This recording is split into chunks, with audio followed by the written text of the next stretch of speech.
Bismillah, Bismillah, Bismillah, Bismillah, Bismillah, Bismillah, Bismillah, Bismillah, Bismillah, Bismillah, Bismillah, Bismillah, Bismillah. Bismillahirrahmanirrahim. Assalamualaikum warahmatullahi wabarakatuh. Innal hamdalillah nahmaduhu wa nasta'inuhu wa nastaghfiruh. Wa na'udzu billahi min shururi anfusina wa min sayyiati a'malina. May yahdihillahu fala mudilla lahu wa may yudlil fala hadiya lahu. Asyhadu an la ilaha illallah wahdahu la syarika lah wa asyhadu anna Muhammadan abduhu wa rasuluh la nabiyya wa la rasula ba'da, amma ba'd. Alhamdulillah, ma'asyiral muslimin, masyarakat Blumbang dan sekitarnya, alhamdulillah Allah Subhanahu wa taala masih memberikan banyak limpahan nikmat kepada kita semuanya. Pada kesempatan pagi hari ini diberikan kemudahan oleh Allah untuk melangkahkan kaki kita menghadiri salah satu dari kewajiban yang Allah Subhanahu wa taala wajibkan kepada kita semuanya, yaitu talabul ilmi.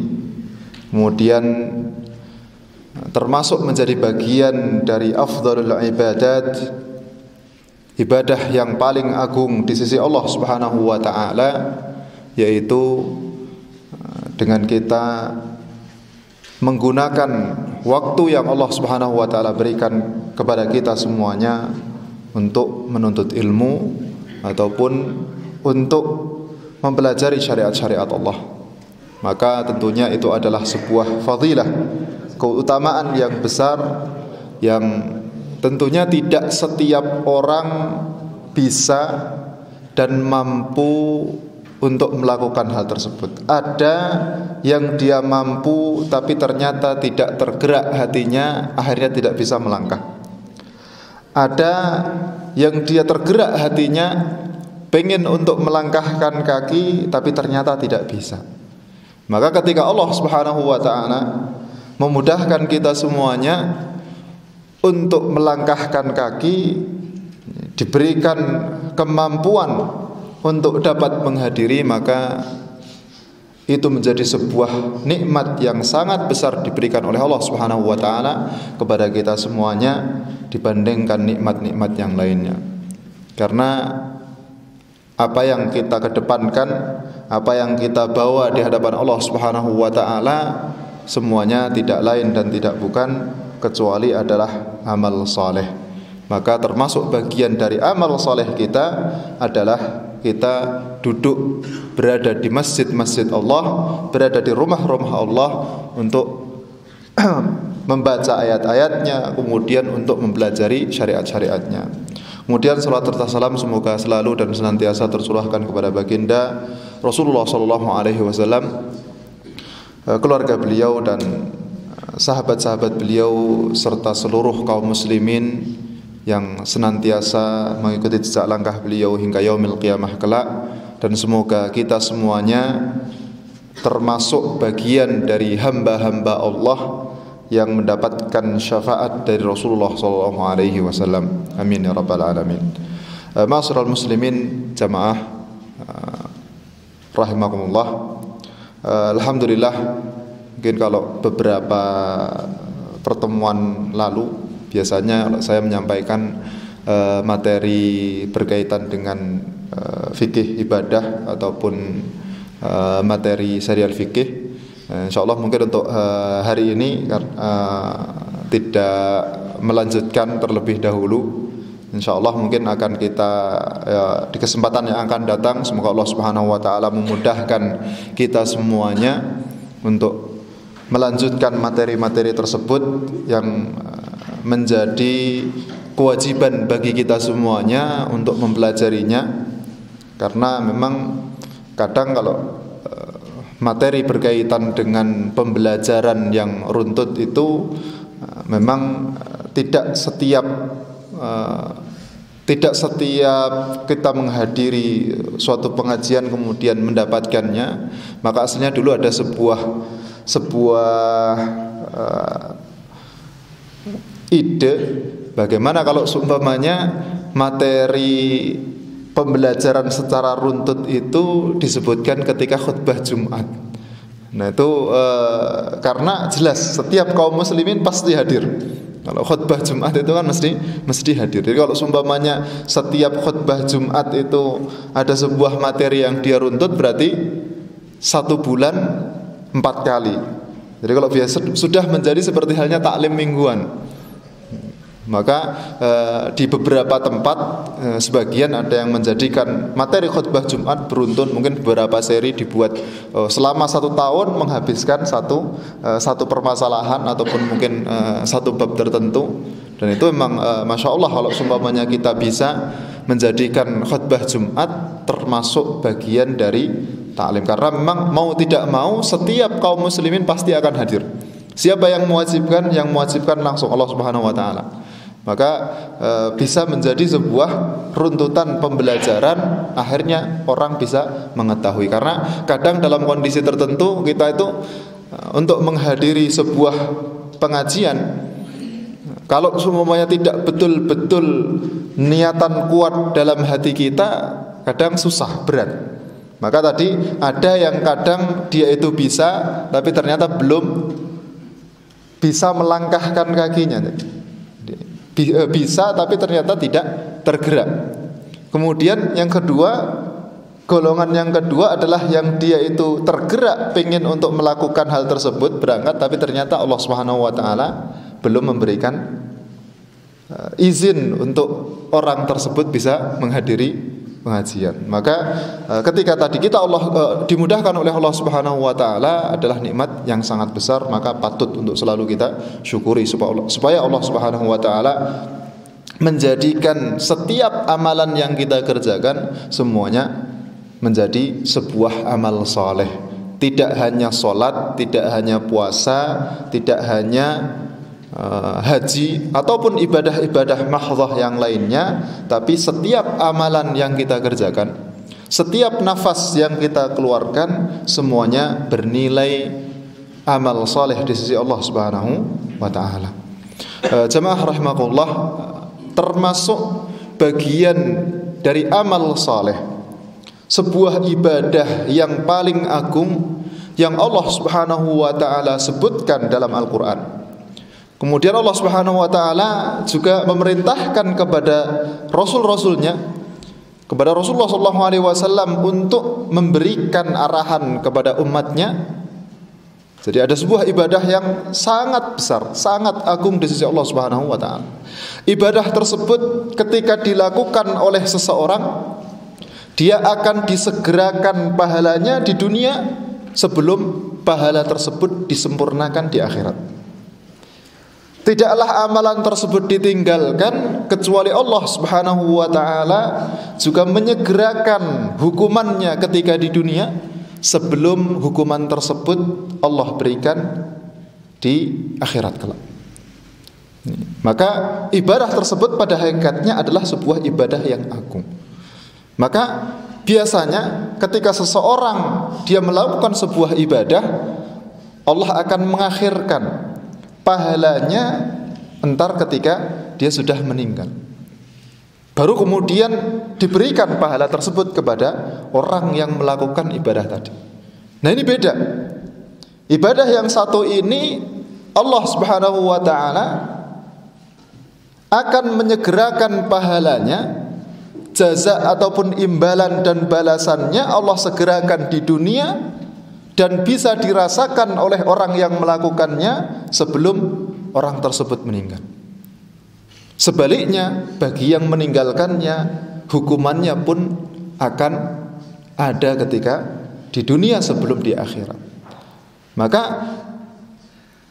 kita perlu untuk betul-betul mengetahui, perlu betul-betul untuk menghayati supaya kita bisa melakukan ibadah ini, supaya kemudian kita bisa jangan sampai kok kita meninggalkannya padahal ternyata kita mampu.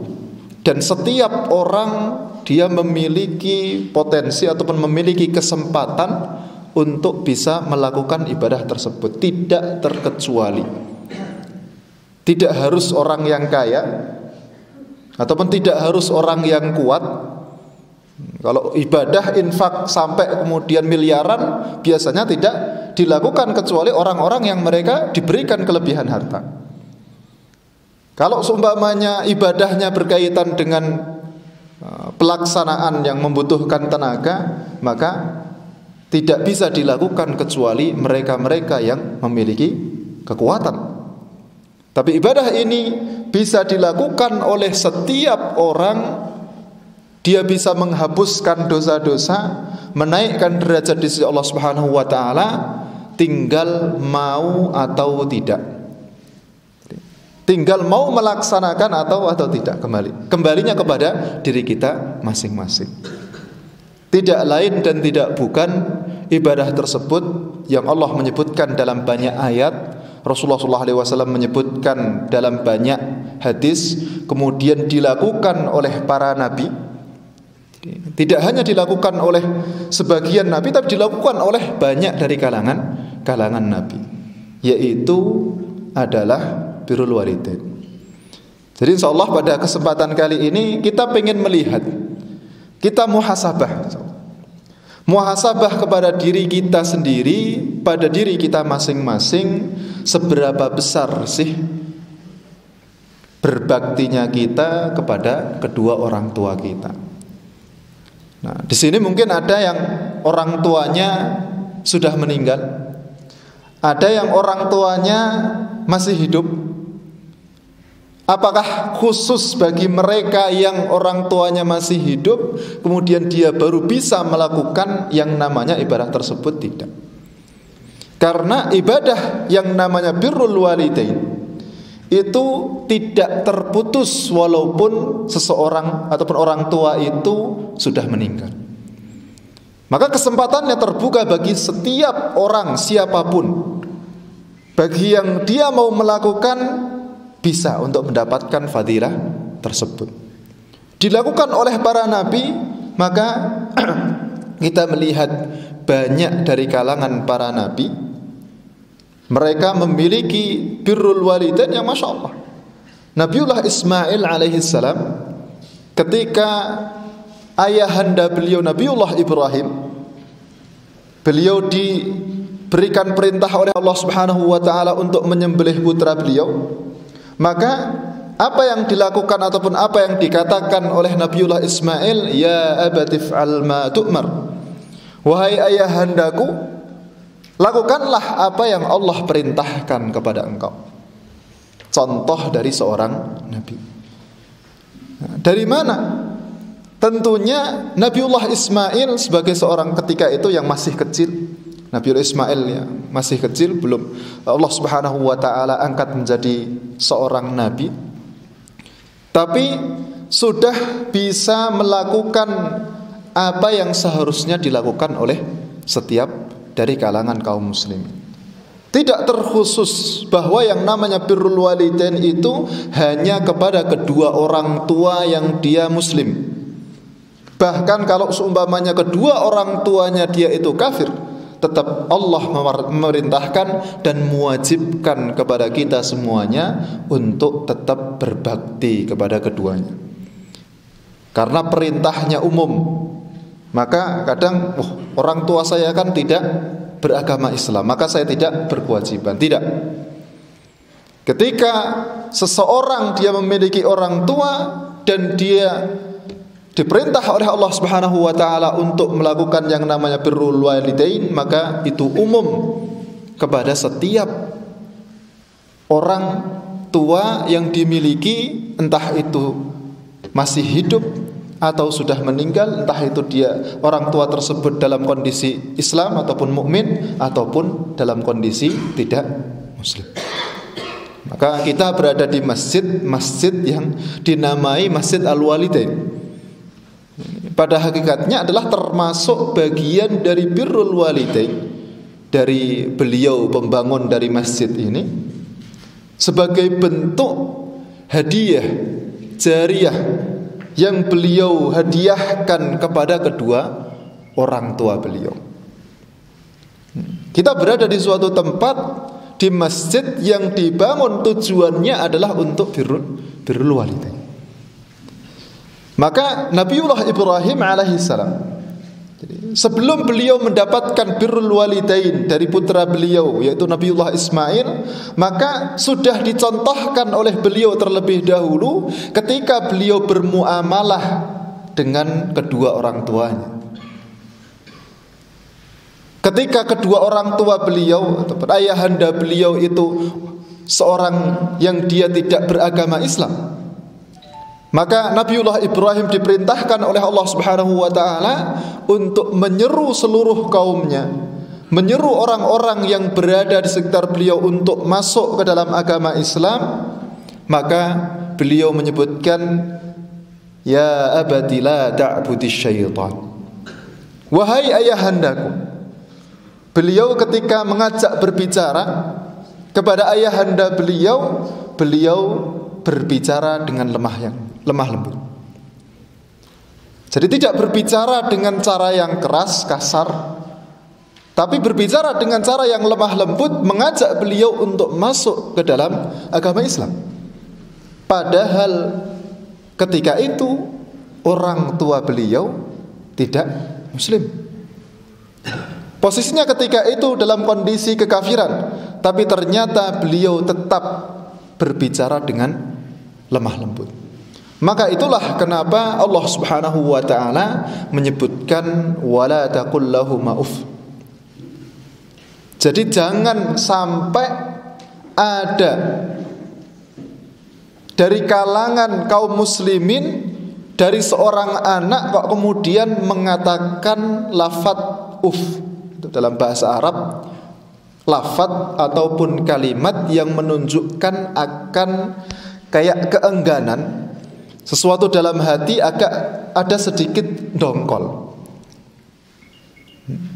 Maka Allah Subhanahu wa taala melarang setiap kaum muslimin, melarang hamba-hambanya untuk mengucapkan kalimat tersebut yang akhirnya kemudian menjadikan orang tua itu merasa bahwa perintahnya itu tertolak, walaupun terlaksana, tapi ada sesuatu dalam hati sang anak tadi seakan-akan berat untuk melakukan perintah yang diperintahkan oleh kedua orang tua tersebut. Jadi, ketika diperintah mengucapkan ataupun tidak ada lafaz yang dia lebih rendah ataupun lebih di bawahnya lagi yang menunjukkan akan penolakan dari sebuah perintah daripada lafaz. Maka kenapa kok Allah Subhanahu wa taala memilih lafaz tersebut? Karena memang sudah tidak ada lafaz di bawahnya lagi. Maka dipilihlah lafaz tersebut yang akhirnya maka ketika seseorang mengucapkannya masuk dalam larangan yang disebutkan oleh Allah Subhanahu wa taala. Ketika seorang orang tua memerintahkan anaknya untuk melakukan sesuatu, kemudian dilaksanakan perintah tersebut, tapi ada sedikit penolakan dari sang anak yang kemudian sampai kepada orang tua, yang akhirnya orang tua menjadi merasa tidak enak, merasa tidak enak kepada anaknya gara-gara memerintahkan hal tersebut. Maka pada hakikatnya hal tersebut sudah bisa masuk dalam kategori uququl walidain, masuk kepada durhaka kepada orang tua. Inilah besarnya sebuah manzilah, derajat ibadah yang namanya birrul walidain. Kita diperintahkan untuk betul-betul melaksanakan perintah tersebut dengan hati yang ringan, tidak terbebani sama sekali dengan perintah-perintah yang diajukan kepada kita dari kedua orang tua kita. Maka ketika ada beban dalam hati kita, merasa berat, sampai kemudian kok sampai kepada orang tua dan orang tua merasa bahwa anaknya tersebut dia terbebani dengan perintahnya, akhirnya orang tua merasa bersalah, merasa tidak enak, merasa tidak nyaman, maka pada hakikatnya kita sudah berbuat sesuatu yang seharusnya kita perbaiki. Besarnya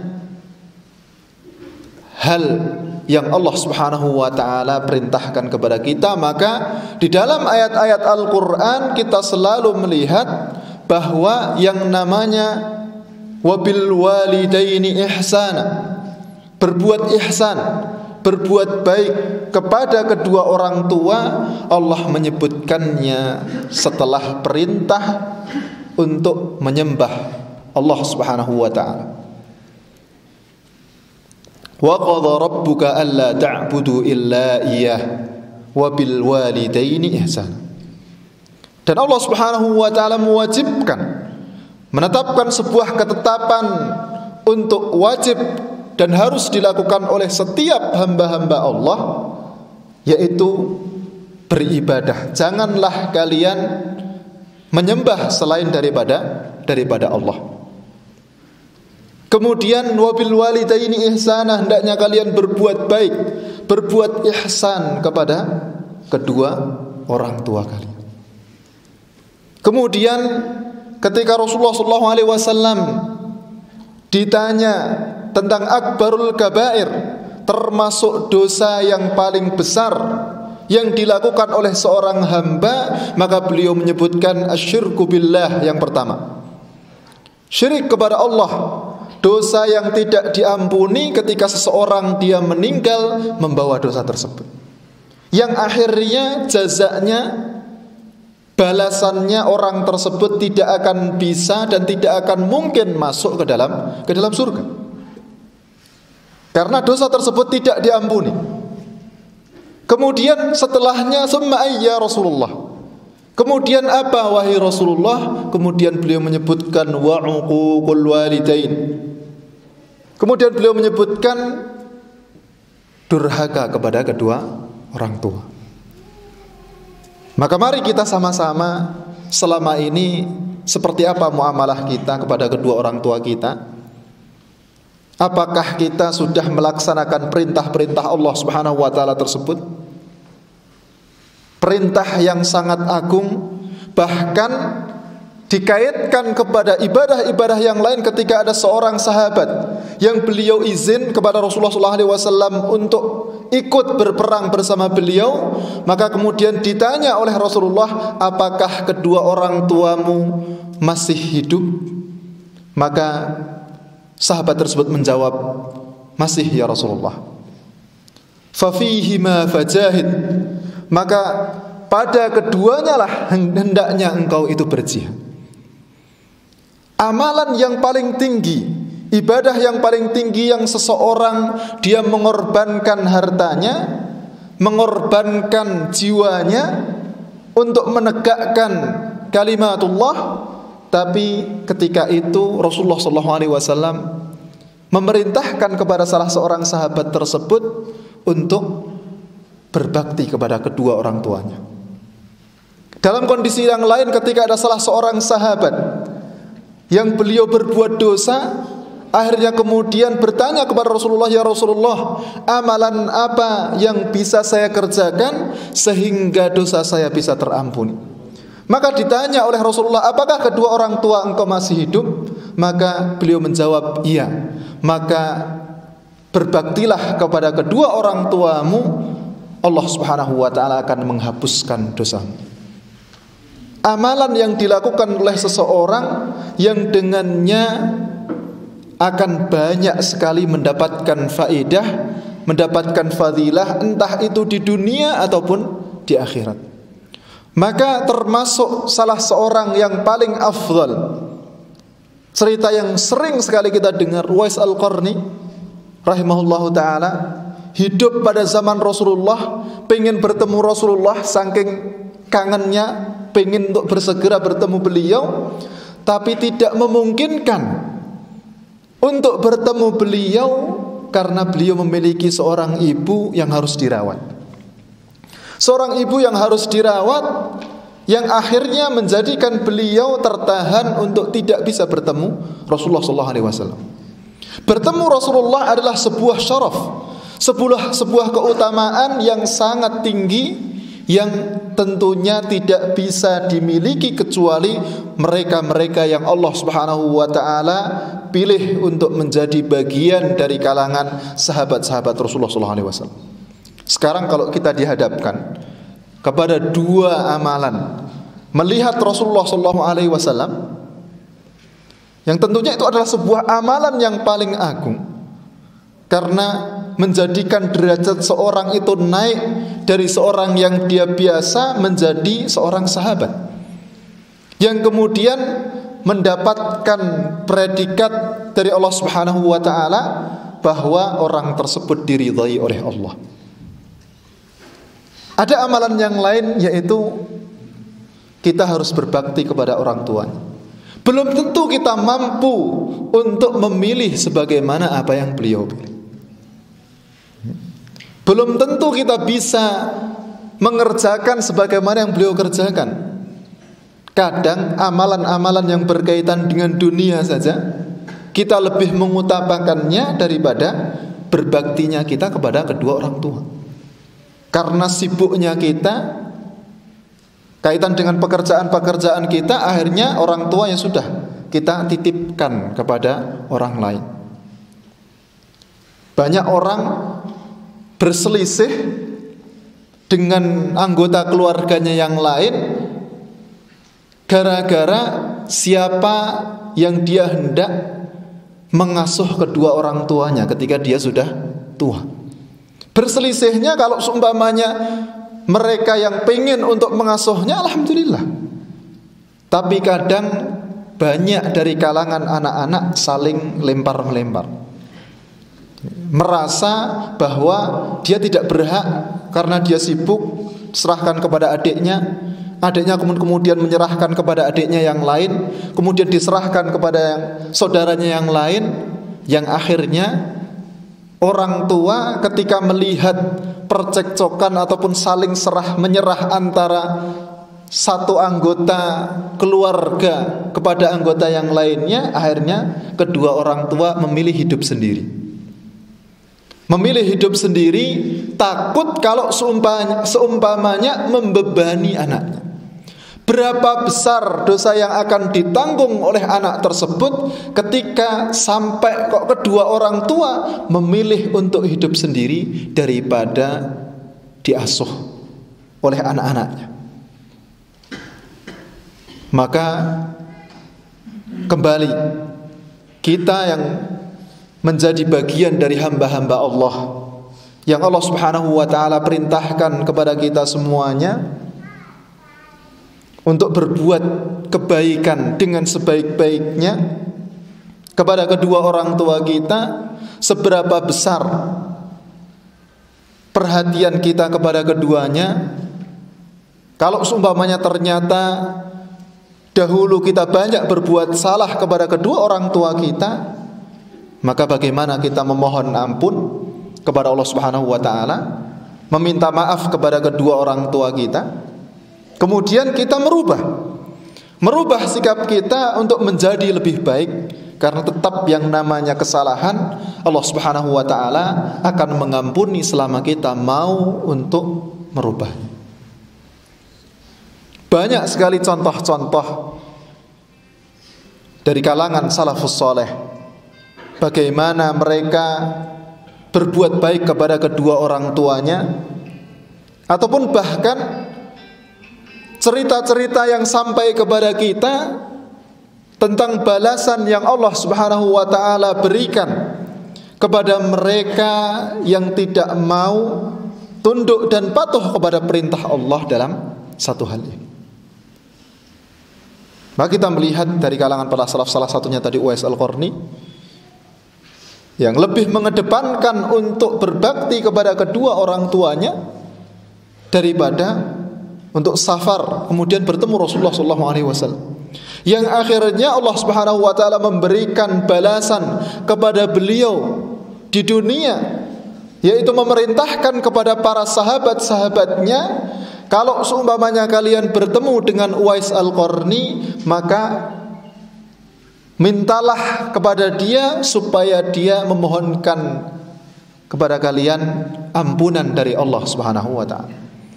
Maka sahabat Umar bin Khattab setiap musim haji selalu menunggu, bertanya kepada orang-orang, afikum Uwais, apakah di antara kalian ada seseorang yang namanya Uwais Al-Qarni?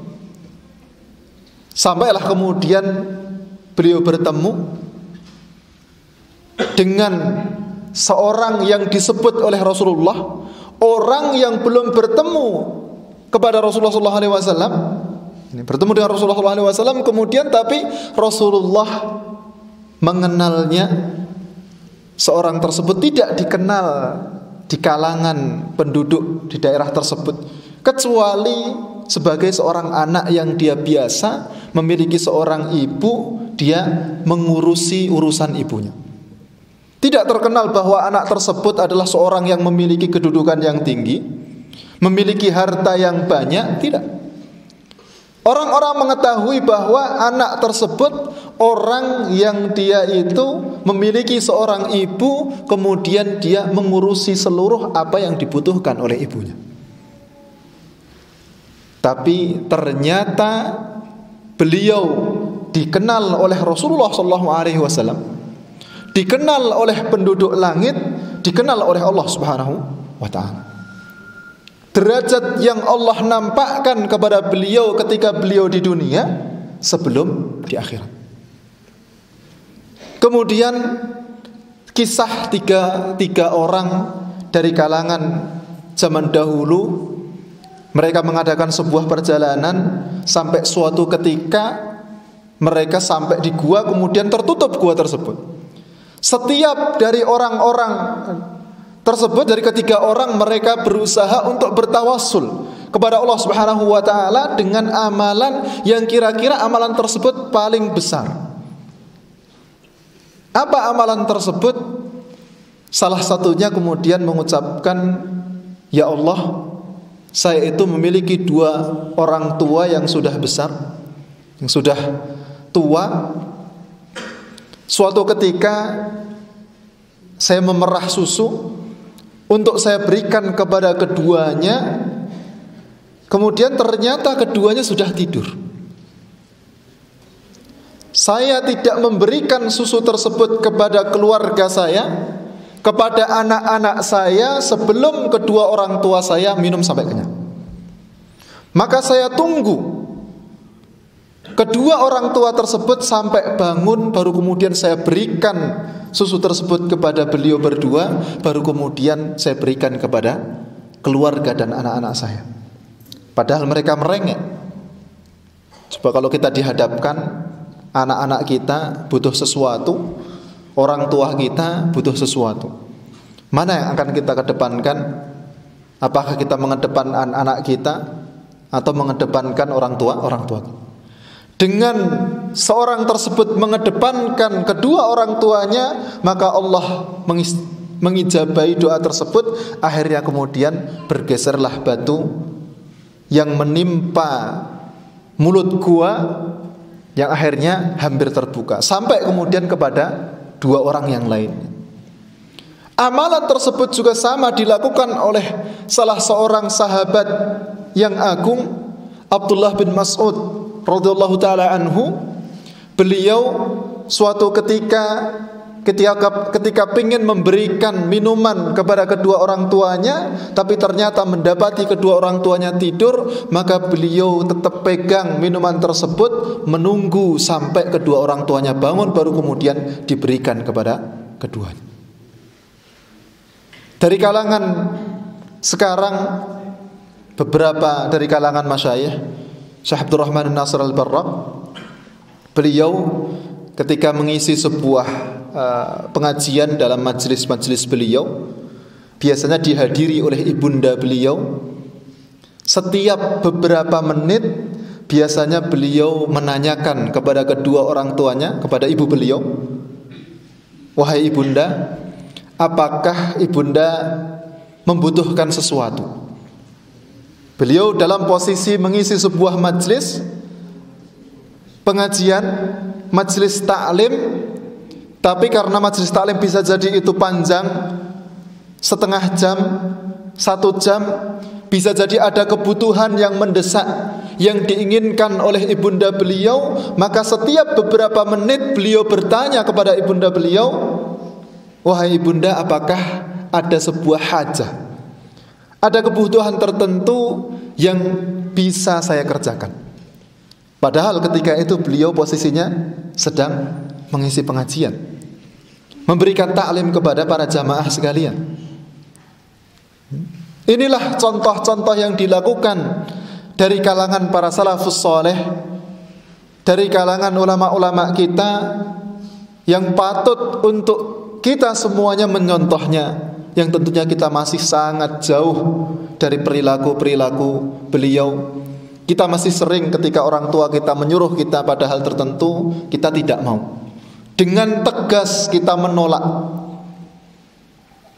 Bukan dengan ucapan melaksanakan tapi berat, tapi dalam kondisi tertentu malah justru kita dengan tegas jelas menolak, tidak mau. Padahal perintah tersebut adalah perintah yang ma'ruf, bukan kepada perintah yang memerintahkan kita untuk mengerjakan maksiat.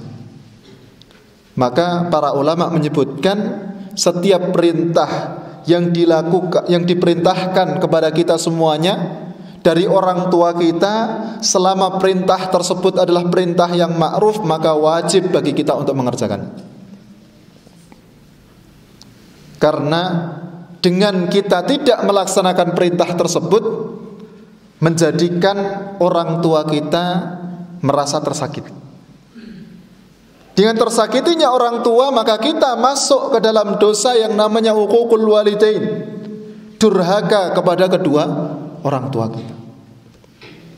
Maka dari situlah kemudian para ulama mengambil sebuah kesimpulan bahwa ketika perintah tersebut adalah perintah yang ma'ruf, maka untuk dikerjakan.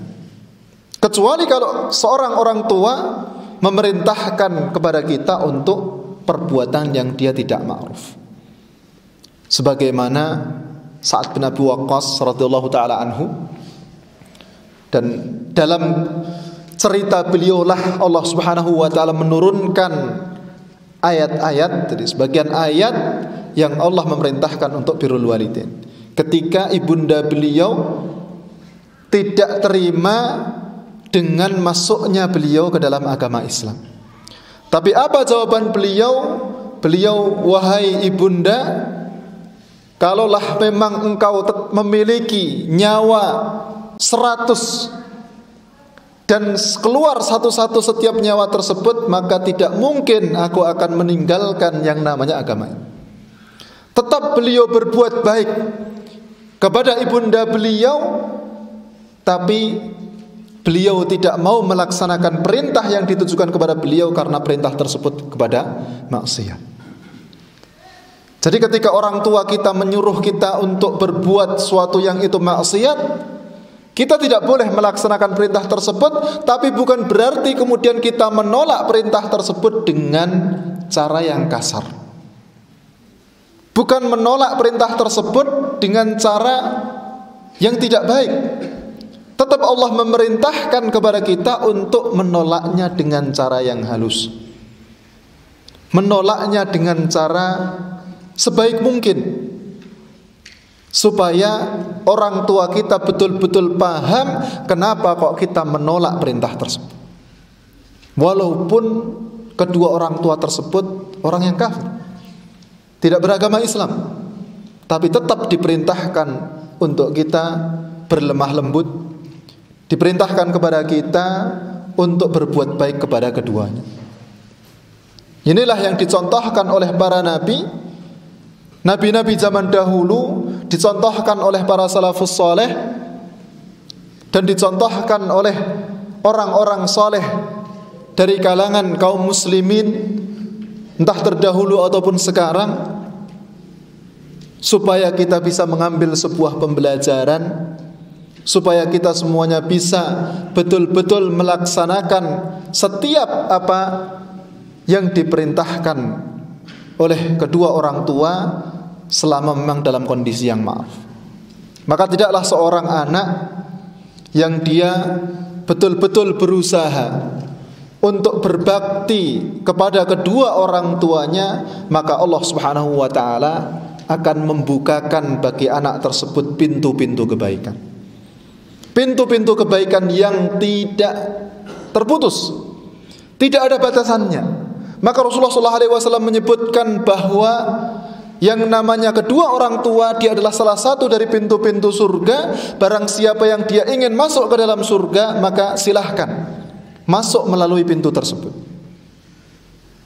Maka 3 orang yang Rasulullah SAW doakan kecelakaan bagi dirinya, salah satunya adalah seorang yang dia mendapati kedua orang tuanya sudah tua renta, kemudian kok tidak bisa memasukkan dia ke dalam surga, maka celakalah orang tersebut.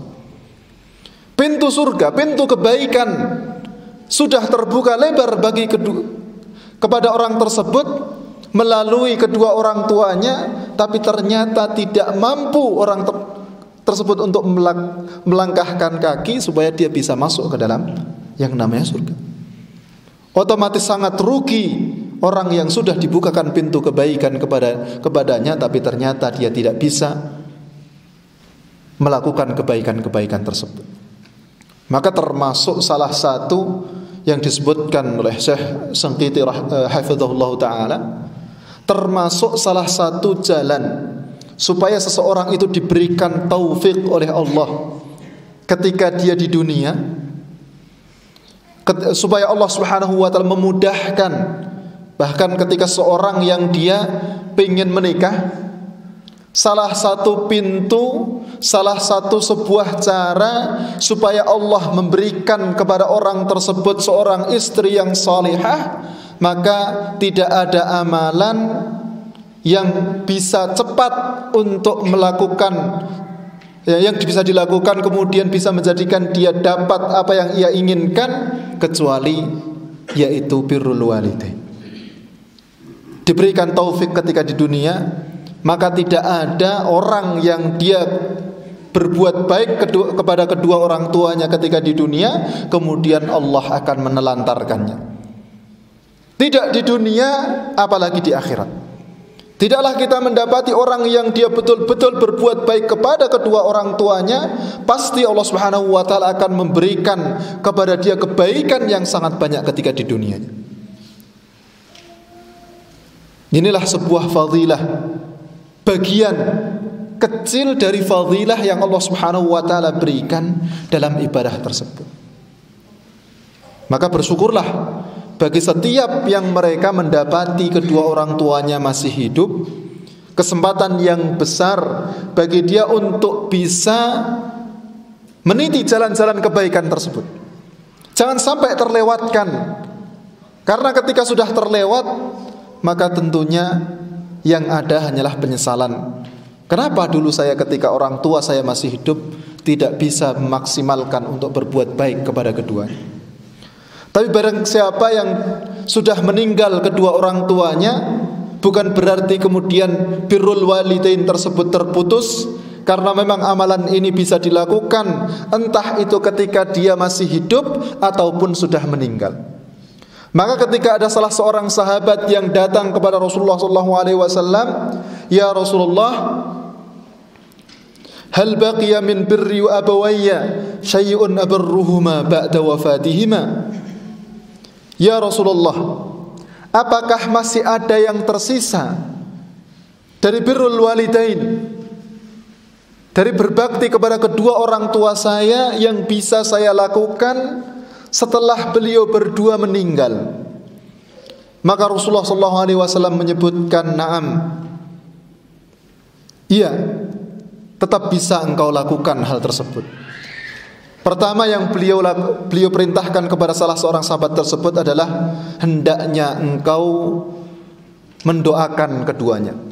Fassalatu alaihima. Hal pertama adalah kita mendoakan kedua orang tua kita. Maka termasuk sebuah amal jariyah yang dilakukan oleh seorang, dia akan mendapatkan pahalanya sampai ntar dia meninggal, yaitu dia memiliki seorang anak yang saleh, mendoakan kedua orang tuanya walaupun keduanya sudah meninggal. Maka pertama kali adalah kita mendoakan kedua orang tua kita. Kemudian yang kedua, Rasulullah SAW menyebutkan hendaknya engkau memintakan ampun kepada Allah bagi kedua orang tuamu. Setelah kita mendoakan, kemudian kita memintakan ampun. Kemudian yang ketiga, beliau menyebutkan was-shadaqatu lahuma. Kita bersedekah untuk kita jadikan pahala sedekah tersebut kepada kedua orang tua kita. Sudah meninggal, terputus amalannya, tapi kita masih bisa mensedekahkan sebagian dari harta yang kita miliki untuk kemudian kita hadiahkan pahala sedekah tersebut kepada kedua orang tua kita. Dan ini sepakat di kalangan para ulama bahwa hal tersebut adalah boleh. Hal tersebut sampai kepada kedua orang tua. Kemudian yang selanjutnya, yang keempat, yang bisa kita lakukan untuk kedua orang tua kita ketika beliau sudah meninggal adalah kita menyambung kekerabatan yang disambung oleh kedua orang tua kita. Kemudian selain menyambungnya, kita berbuat baik kepada orang-orang yang zaman dahulu orang tua kita berbuat baik kepada mereka. Maka Rasulullah SAW setelah sepeninggal istri beliau tercinta, Ibunda Khadijah radhiyallahu taala anha, maka beliau selalu mengirimkan hadiah-hadiah kepada kerabat-kerabat, kepada teman-teman dari Ibunda Khadijah radhiyallahu taala anha, sebagai bentuk beliau menyambung silaturahmi yang dulu disambung oleh istri beliau, yaitu Ibunda Khadijah. Maka walaupun kedua orang tua kita sudah meninggal, maka tetap kita bisa untuk berbuat baik kepada keduanya dengan melakukan apa-apa yang sudah diperintahkan, sudah diarahkan oleh Rasulullah SAW. Dari sini juga kita berkewajiban untuk selalu mendidik anak-anak kita supaya mereka berbuat baik kepada kedua orang tua mereka, yang tidak lain dan tidak bukan adalah kita sendiri. Dari mana kita bisa mendidik mereka supaya mereka bisa berbuat baik kepada kedua orang tuanya? Tentunya adalah dengan kita bisa memberikan contoh yang baik. Dengan kita berbuat baik kepada orang tua kita, sang anak melihat bagaimana perbuatan ihsan, perbuatan kebaikan yang kita lakukan kepada kedua orang tua kita, otomatis sang anak akan melihat dan kemudian menyontoh. Maka Allah Subhanahu wa taala menyebutkan dalam ayat Al-Qur'annya, kemudian para ulama menyebutkan bahwa al-jaza min jinsil amal, bahwa yang namanya balasan itu sesuai dengan amalan. Kalau kita ingin keturunan kita, anak-anak kita berbuat baik, berbakti kepada kita, maka hendaknya kita juga berbakti kepada orang tua kita. Tapi sebaliknya, bisa jadi ketika kita tidak berbakti kepada kedua orang tua kita, maka tentunya bisa jadi anak-anak kita, keturunan-keturunan kita, mereka juga tidak akan berbakti kepada kita. Maka kalau kita memang menginginkan qurratul ain, hal-hal yang menyejukkan mata kita ketika kita sudah di usia tua renta, lemah, susah untuk melakukan aktivitas, butuh bantuan banyak orang, maka hendaknya kita berbuat baik kepada kedua orang tua kita, yang dengannya semoga Allah Subhanahu wa taala membalas perbuatan kita dengan dijadikan anak-anak kita, keturunan-keturunan kita, mereka berbuat baik kepada kita. Di waktu yang kita betul-betul membutuhkan, di waktu yang betul-betul kita itu pengen untuk melihat kondisi keturunan, kondisi anak-anak, dan ketika kita melihatnya kita merasa senang dan bahagia. Ma'asyiral muslimin rahimakumullah, semoga kita dimudahkan oleh Allah Subhanahu wa taala untuk termasuk dari kalangan hamba-hamba yang saleh, dari kalangan hamba-hamba Allah Subhanahu wa taala yang mereka mudah dan ringan untuk melakukan kebaikan-kebaikan kepada kedua orang tua kita. Tidak ada rasa berat dalam hati kita untuk kita berbuat baik kepada keduanya. Ini mungkin tazkirah ataupun muhasabah yang bisa kita lakukan pada kesempatan pagi hari ini. Semoga kita bisa melakukan hal-hal yang terbaik bagi kedua orang tua kita di waktu yang akan datang, dan Allah Subhanahu wa taala mengampuni setiap kesalahan-kesalahan yang dulu mungkin sudah kita lakukan. Kata-kata kasar, sifat yang tidak baik, perbuatan kasar yang kita lakukan kepada orang tua kita beristighfar kepada Allah Subhanahu wa taala. Semoga dosa-dosa tersebut kemudian diampuni, kemudian kita diberikan taufik untuk bisa berbuat kepada keduanya dengan sebaik-baiknya. Ini yang bisa kita sampaikan pada kesempatan pagi hari ini. Jazakumullahu khairan katsiran, billahi taufiq wal hidayah. Subhanallahi wa bihamdihi, asyhadu an la ilaha illa anta, astaghfiruka wa atubu ilaik. Assalamualaikum warahmatullahi wabarakatuh. Bismillah, bismillah, bismillah, bismillah. Bismillah dengan menyebut nama Allah Ar-Rahman yang Maha Pengasih, Ar-Rahim yang Maha Penyayang. Ucaplah sebagai pintu rahmatnya. Bismillah dengan menyebut nama Allah Ar-Rahman yang Maha Pengasih, Ar-Rahim yang Maha Penyayang. Segala amalan jadi ibadah.